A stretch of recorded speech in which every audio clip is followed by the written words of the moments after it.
Romanos capítulo 5, versículos 1 al 11. Podría decir que hay un paréntesis entre Romanos capítulo 4, versículo 23, al capítulo 5, versículo 11, para luego seguir hablando acerca de lo que hizo el pecado en el hombre y cómo se soluciona su problema. Pero en este paréntesis, Pablo manifiesta una tremenda alegría. Es como si fuera que dice, ¿vieron qué terrible, qué lejos estábamos de Dios? Pero nosotros nos alegramos, y acá básicamente cada vez que dice nos gloriamos, es eso, nos regocijamos, nos gloriamos. ¿En qué? En el versículo 2 dice nos gloriamos en la esperanza de la gloria de Dios. Pablo habla de que nosotros, los hijos de Dios, nos podemos alegrar, regocijar en la posición que tenemos en Jesucristo.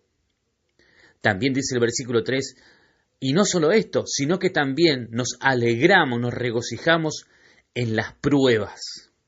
Y en el versículo 11 dice, y no solo esto, sino que también nos alegramos en Dios, en la persona de Dios. ¿Cuál es nuestra alegría? ¿En qué nos gozamos? ¿Qué nos causa realmente una pasión en el corazón? Nosotros podemos ver alrededor nuestro tras las pasiones que el mundo va, más bien que el pecador va. Vemos cómo todo se esfuma, van como tras las burbujas.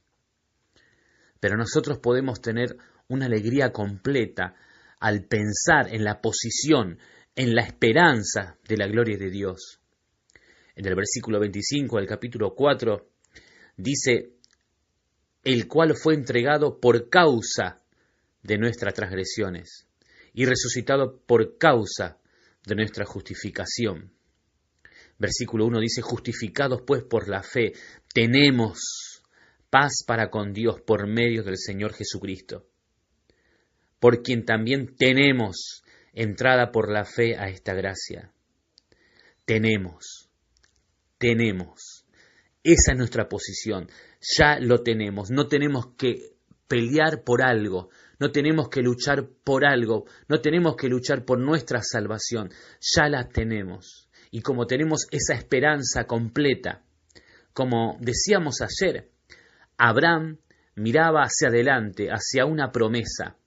Pero nosotros ahora miramos hacia atrás. Esa promesa está cumplida y por eso ya la tenemos. Y eso nos provoca alegría, nos provoca gozo. O más bien, debería provocarnos eso. ¿Por qué tenemos que andar tristes? ¿Por qué tenemos que andar mirando el piso? ¿Por qué tenemos que estar con las preocupaciones? ¿Por qué no podemos alegrarnos aún en medio de la prueba? Como dice el versículo 3, nos gloriamos en las tribulaciones, sabiendo que la tribulación produce paciencia, y la paciencia prueba, y la prueba esperanza, y la esperanza no avergüenza, porque el amor de Dios ha sido derramado en nuestros corazones por el Espíritu Santo que nos fue dado.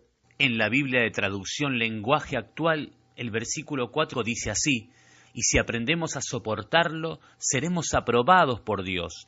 Es verdad que vamos a pasar por muchas pruebas y muchas veces pesan en nuestro corazón, pero no debemos dejarnos consumir por esas pruebas que nos causan preocupación.